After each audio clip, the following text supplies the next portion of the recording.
తాకట్లో ఉన్న మీ బంగారాన్ని విడిపించి ఆ రోజు ఆన్లైన్ రేటుకి కొంటాం. Sharma gold company. నమస్తే, వెల్కమ్ టు సుమన్ టీవీ. నేను మీ యాంకర్ సరి. మార్చ్ నెలలో ద్వాదశ రాశుల వారికి ఎలా ఉండబోతుంది, వారు ఎలాంటి పరిహారాలు చేసుకోవాలి, వీటి గురించి ఇన్ డీటెయిల్గా మనతో చెప్పడానికి వేదిక ఆస్ట్రాలజర్ ఉమా గారు ఉన్నారు. వారిని అడిగి తెలుసుకుందాం. నమస్కారం గురుగారు. నమస్తే అమ్మా. ద్వాదశ రాశుల వారికి మార్చ్ నెలలో గ్రహ సంచారం ఎలా ఉండబోతుంది? అందరికీ నమస్కారం అండి. ఈ మార్చి నెల అంటే ఈ మాసంలో చాలా మార్పులు జరగబోతున్నాయి. ఎందుకు అంటే ఈ నెల ఆఖరిలో, ఈ మాసం చివరిలో శని యొక్క ట్రాన్సిట్ జరగడం వల్ల కొంతమందికి ఏలినాటి శని లేదా శని దోషములు పోతున్నాయి, కొంతమందికి శని దోషాలు పట్టబోతున్నాయి ఈ మాసం చివరిలో. అదేవిధంగా ఇదే మాసం చివరిలో 28, 29, 30వ తారీఖుల్లో షష్టగ్రహ కూటమైనటువంటిది ఏర్పడబోతోంది.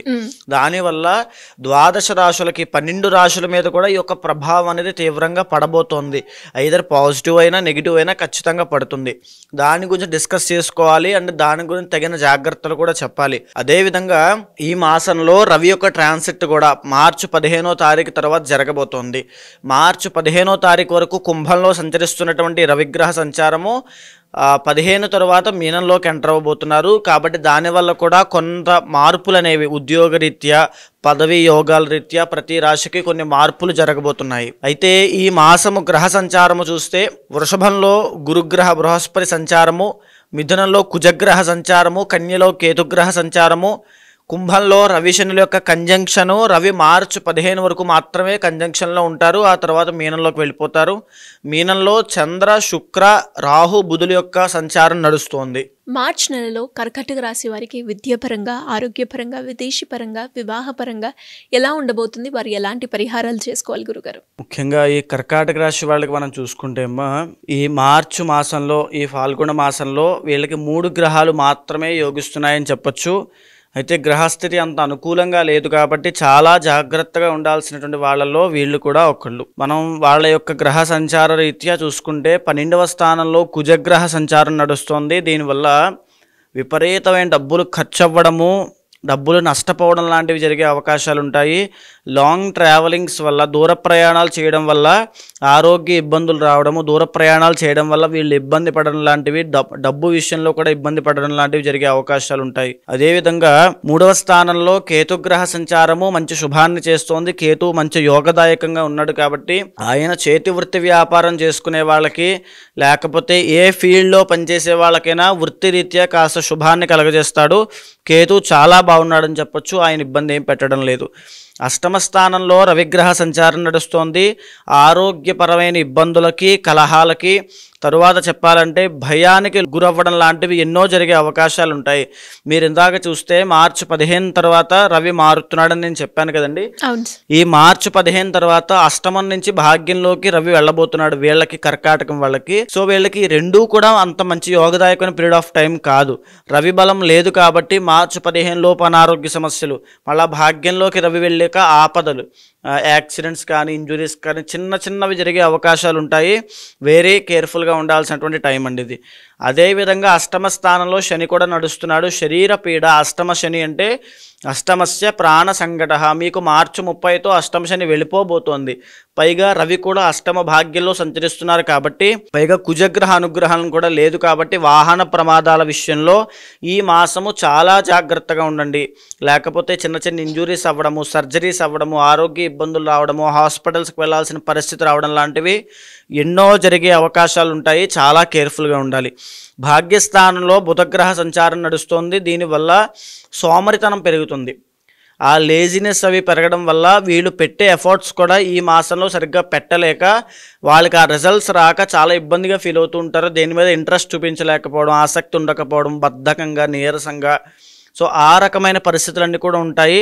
సో మీరు ఎక్కువగా ఎఫర్ట్స్ పెట్టేటువంటి సమయం ఇది. ఖచ్చితంగా ఇంకా యాక్టివ్గా పనిచేయండి, లేకపోతే అపకీర్తి పాలవుతారు.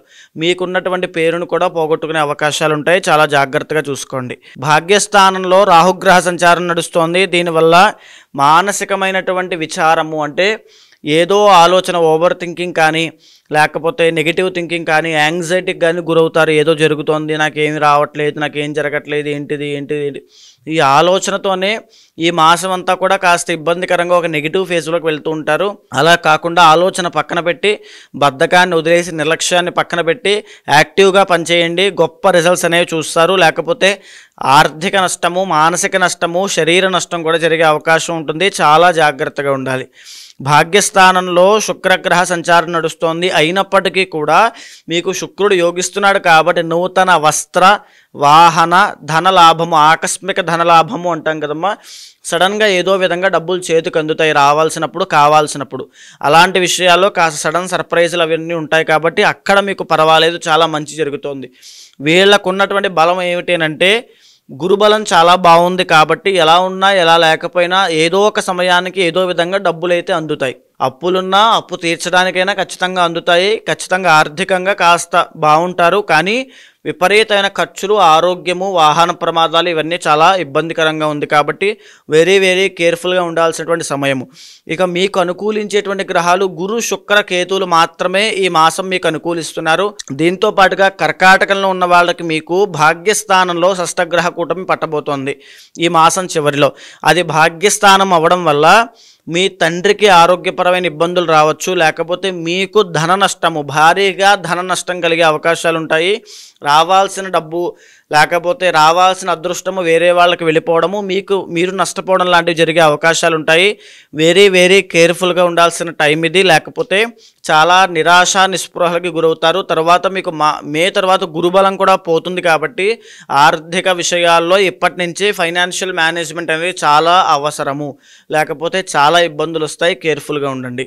ఎలాంటి పరిహారాలు చేసుకోవాలి గురుగారు? వీళ్ళకి కర్కాటకంలో ఉన్న వాళ్ళకి జరిగిన 2 సంవత్సరాలుగా అష్టమ శని దోషం ఇబ్బంది పెడుతూ ఉందండి. ఈ అష్టమస్య ప్రాణ సంకట అన్నట్టు ప్రతిదీ కూడా క్రిటికల్ పొజిషన్లోకి వెళ్ళి వీళ్ళు చాలా ఇబ్బంది పడి మానసికంగా, శారీరకంగా, ఆర్థికంగా ఇబ్బంది పడుతూ ఉన్నారు. ఇప్పుడిప్పుడే వీళ్ళకి అష్టమ శని వెళ్ళిపోబోతోంది. మార్చి 30తో వెళ్ళిపోతుంది. వెళ్ళిపోయిన తర్వాత పర్వాలేదు అనుకుంటారు, కానీ వెళ్ళే ముందు ఖచ్చితంగా ఏదైనా ఇబ్బంది పెట్టే అవకాశాలు ఉంటాయి. ఖచ్చితంగా గుర్తుండిపోయే ఇబ్బందిలా ఉంటుంది. సో అవేమీ జరగకూడదని మనస్ఫూర్తిగా కోరుకుందాము. కానీ అవేమీ జరగకుండా ఉండాలంటే ఒక్కసారి వెంకటేశ్వర స్వామి దర్శనం చేసుకోవడం కానీ, స్వామికి తులసిపత్రితో పూజ చేయడం కానీ, శనివారము వెంకటేశ్వర స్వామి దగ్గర దీపం పెట్టడం లాంటివి చేస్తే ఖచ్చితంగా ఆ సమస్య నుంచి, ఇబ్బందుల నుంచి బయటపడి ఉపశమనం పొందుతారు. జాతకరీత్యా ఎవరికైనా ఎలాంటి సమస్యలు ఎదుర్కొన్నప్పటికీ దానికి తగ్గట్టుగా పరిష్కారాలు చేసుకోవాలి అంటే ఏ విధంగా మిమ్మల్ని అప్రోచ్ అయ్యే ఛాన్స్ ఉందంటారు గురుగారు? తప్పకుండా అమ్మా.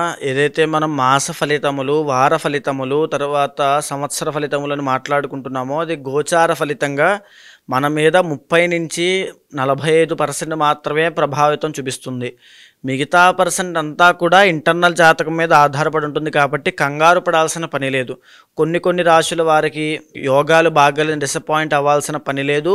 కొన్ని రాశుల వాళ్ళకి రాజయోగం ఉంది కదా అని చెప్పి ఏ పని చేయకుండా ఖాళీగా కూర్చోవాల్సిన అవసరమూ లేదు. ఇంటర్నల్ జాతకం మీద వాళ్ళ యొక్క నిత్య యోగాలు, ఆ యొక్క దోషాల మీద కూడా ఆధారపడి ఉంటుంది. సో ఎవరైనా సంప్రదించాలనుకుంటే కింద కనిపించేటువంటి నెంబర్కి కాంటాక్ట్ చేయండి. తప్పకుండా మా వాళ్ళు మీకు పూర్తి వివరాలు ఇస్తారు. దాన్ని బట్టి తప్పకుండా ఇంటర్నల్ జాతకం చూసి దాన్ని గోచారంతో సమన్వయం చేసి ఏ సమస్యతో మీరు బాధపడుతున్నారో అది తెలుసుకున్న తర్వాత దానికి సరైనటువంటి పరిష్కారము, ఏదైతే పరిహారం పూజలు ఉంటాయో అవి చేయించి తప్పకుండా మీకు ఆ రిజల్ట్ వచ్చేలా చేస్తాను. ధన్యవాదాలు గురుగారు. నమస్తే అమ్మా. సుమన్ టీవీలో మీ పర్సనల్ అండ్ బిజినెస్ ప్రమోషన్స్ కోసం కింది నెంబర్కి కాంటాక్ట్ చేయండి.